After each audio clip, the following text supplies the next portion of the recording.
It's just the two of us with justice and joy. On this program, we talk about marriage, engagement, romance, love, and relationship at large. Your wedding anniversary, and like you know, every day is our marriage anniversary. And make every day also your marriage anniversary. Yes. Quickly, we want to talk about something I call helpmates. Helpmate. Helpmate. There's a lot to say about it. Helpmate. When God created man, yes, and he saw that man was lonely. Man was lonely. Man needed someone to help. Man needed an assistant. Man was not complete without something was missing. In the creation of, after the creation of man, God saw that something was missing and needed an helper for a man. He knew that it would be difficult, it would have been difficult for a man to go through it all by himself. Someone has to be there as a support. So that is what we are talking about today, and helpmates. And who is the helpmate? What? The wife. The wife is the helpmate. Not the girlfriend, the wife. Is this just a wife or any girl out there? Any side chick? I just said not the side chick, the wife. The wife. Wow. You know, this lady, what's the name? Abraham and Sarah, and I think Haggai. Haggai, at one point, Sarah made Haggai like a helpmate. She came in to help. Yeah, to help out. And I think God said, kick Haggai away. He didn't say, put Haggai or rent a bus quarter for Haggai, or put Haggai for a bus quarter, or rent apartment. So it says, send Haggai away. That means that the wife is what? The wife. The helpmate. Is the helpmate. The helpmate. So how do the wives play the role of a helpmate? In which area? How do you think that a woman could be support? Yeah, I think you know the answer because you know what you do. Of course I know it, but this is a program I want to reach out to people out there. Hey, I have my helpmates. So many ladies out there that think that they should just get married and just for fun, because I love the guy, because the guy is rich, I want to go in and enjoy and explore and do. They don't know that there is a role, they have a responsibility to play. That's the essence of this topic today. Okay, now hear this.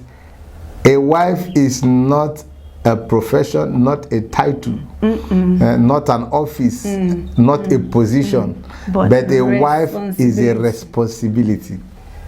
So being a wife, there is a responsibility you are taking, not I am Mrs. That is still different than being a Mrs. and being a wife. And before you become a wife, you must find your identity. Wow. You must discover yourself first. Discover yourself. Discover that role you are to play, that responsibility. Adam was there. Eve came to fill up a gap, not just to answer Mrs. Adam. Are you getting it? Now let me just share this story. Whatever I'm saying here is true life experience. When we traveled to South Africa, of course, let me just do a shout out to my friends and brothers in South Africa. Pastor Tochku, are you watching? And your beautiful wife, Bui. Where is Boboski and Pastor Phil and the family and Elder Emperor. Lovely people. We from here we're saluting you. Yes, They are talking about helpmate. When we were in South Africa, we got into South Africa only to discover that there is no job in South Africa. No job. Nothing to do. The person that invited us was nowhere to the person that invited us messed us up. May I say this? Not every invitation is an invitation. And not every offer you accept, because some offer will suffer you. Some offer will suffer you. So mind the way you accept. Hey, come. You rush down. Yeah. So we got to South Africa and we didn't even meet the person, and we were like stranded. And I remember staying in the hotel for 2 months, Hotel Oribi. I can't forget paying so much. 500 rand. Yes, 500 rands every night. Yeah, but then let's leave that story for another day. Now, but then when we got to South Africa, we just have to survive. survival of the fittest. We just have to survive. But then I wouldn't have done it alone. I got my helpmates. Thanks to Pastor Phil Ehirim. Wow, lovely sister. I love you so much. You are just too much, Muruti. I love you. I'm not surprised what God is doing with you and how far God is taking you. You and your wonderful husband. Now, Pastor Phil Ehirim, I remember, called my wife and taught her how to make peanuts. Groundnuts. Peanut. Here in Nigeria. But there is another way to fry it. Wow. Here in Nigeria, we use sand and all that. Inbox me, I'll give you the secret. Yeah, I'll give you the secret. With that sand, you make your peanuts, super peanuts. Pastor Faye, God bless you. She taught my wife. God bless you. And, you are truly a blessing to us. Yes, you are. You are. Then, yeah. And then we'll go to the market. We'll buy a bag. We started with like quarter bag of granite or paint. Yeah, my wife will fry it. After frying it, we'll tie, and then we'll hit the street.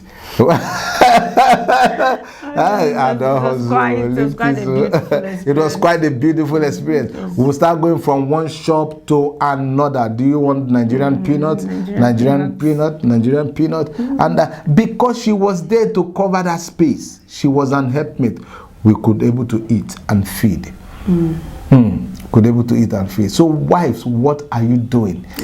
You need to be proactive, creative, and productive. Don't just wait for your husband to do everything. Even the Bible talks about the virtuous woman of Proverbs 31, 10 down. Yeah. She talks about the quality of a wife, the quality of a virtuous woman. Says she wakes up early in the morning. Early in the morning. We still see some women that will still be at home as late as 10 o'clock. They are still around, tying wrapper, going from one place to another, looking for who to gossip with and all that. The Bible says she wakes up early in the morning.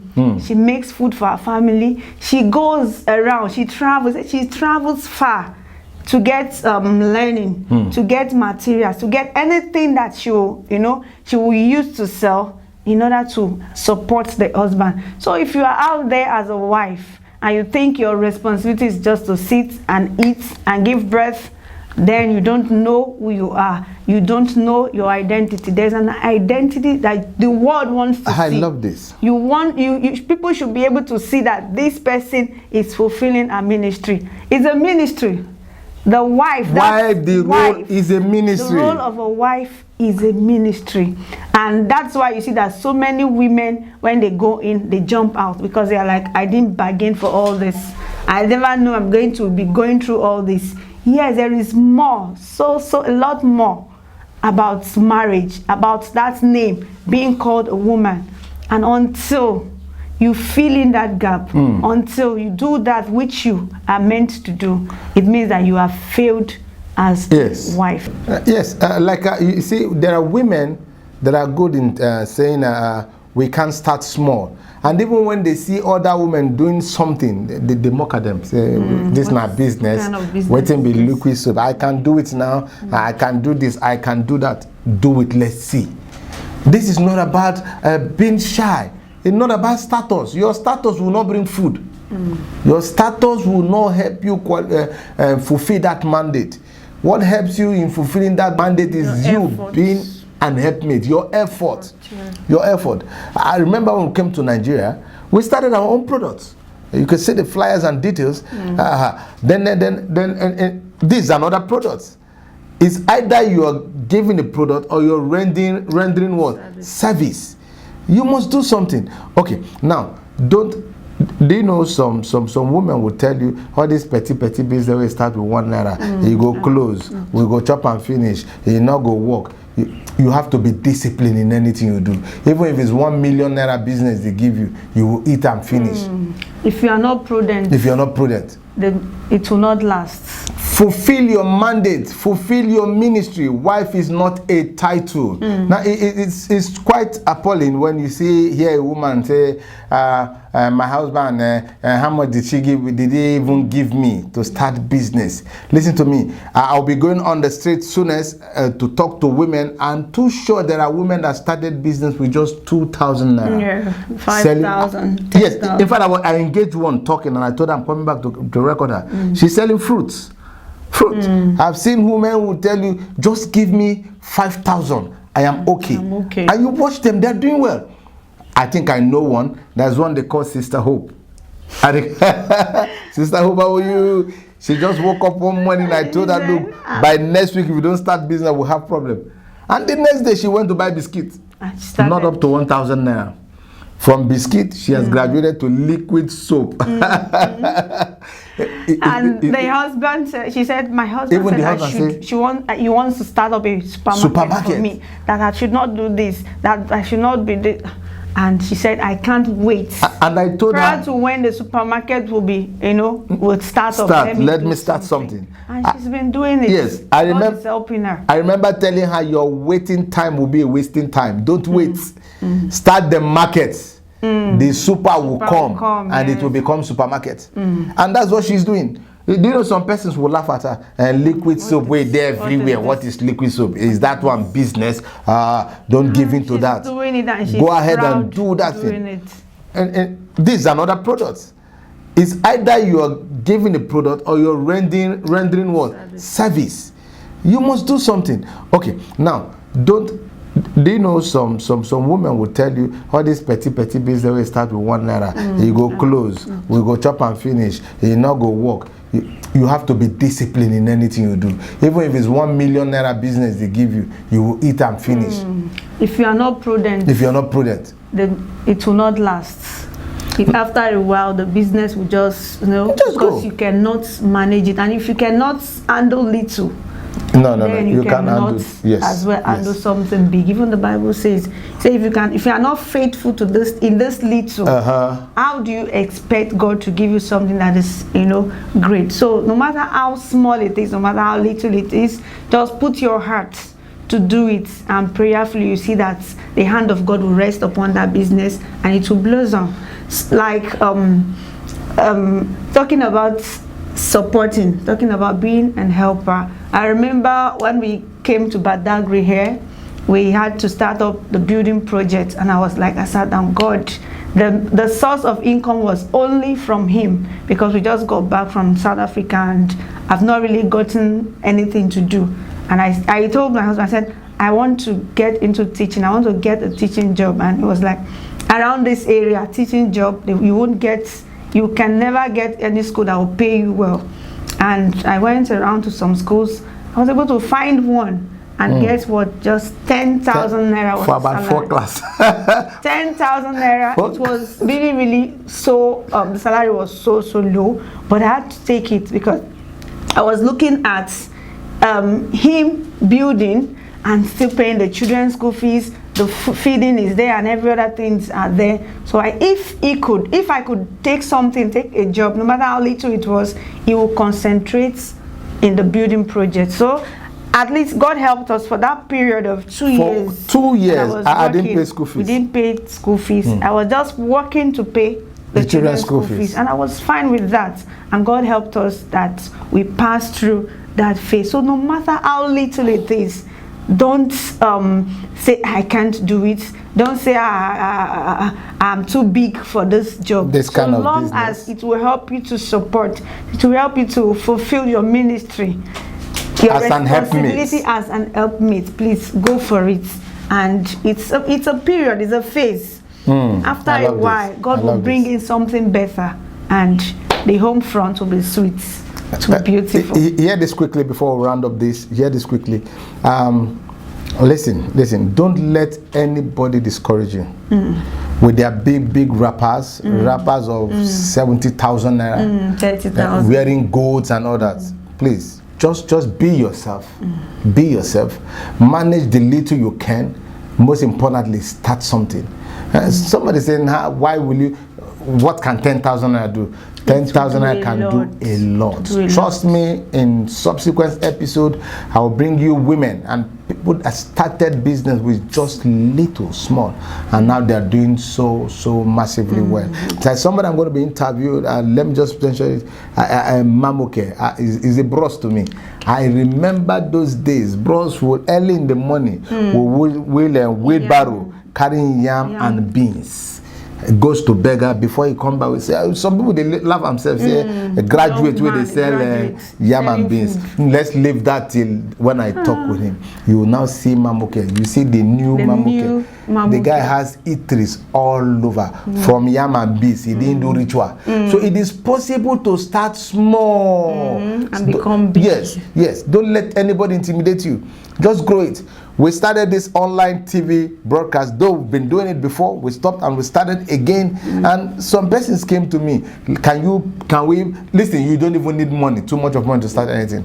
Because when this idea came so strong, and I came to the studio and I met my homeboy Iflo without money. So believe me, there are things you can start without having money. I shared the vision with him and I told him, look, but I don't have money to rent camera to do. He said, no, let's do it.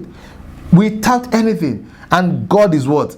Helping us by the day. Please start that thing, whether the profit comes or not. As long as you are passionate about it, be consistent. Because passion is not just enough. You need to be consistent. I was trying to say something. Some guys called me online, say, look, let's help you blog, pay us so that we can give you subscribers, 1,000 in 1 week or 2. I said, no, don't worry. I want to do it on my own. Even if it means 1 subscriber a day, as low as it can. As long as my first drive is not the money I want to make, but impacting people. That's another secret. Please. You know, there's this saying that slow and steady wins the race. Yeah, before she called me, the impact is important. So women, wives, be an helpmate. Start that business. Just look around your street. The things that is taking other women past your door to go and buy, start selling it from your door.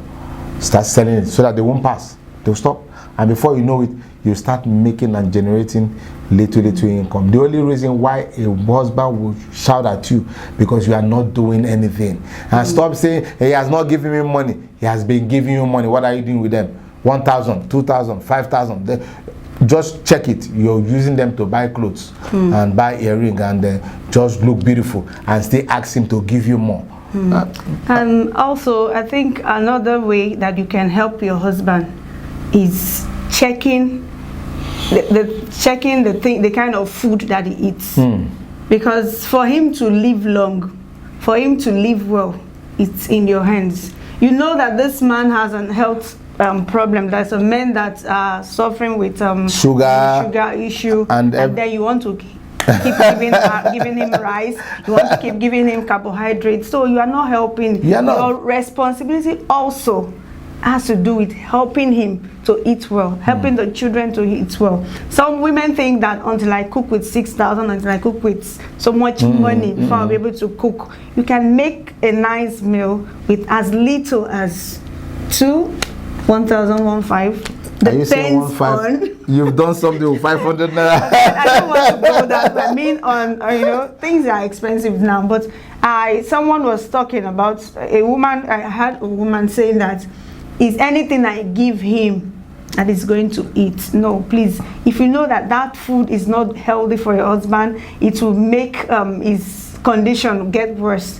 Please change it and give him the food that he needs to eat, so that he will live long and then take care of you. Now let's take the last one. Being an helpmate, give him peace. Give him peace. Very important. Don't stop him at the door and you hold his trousers and say you must. Look at other women wearing these clothes. You are always going from one party or the other, flying here and there.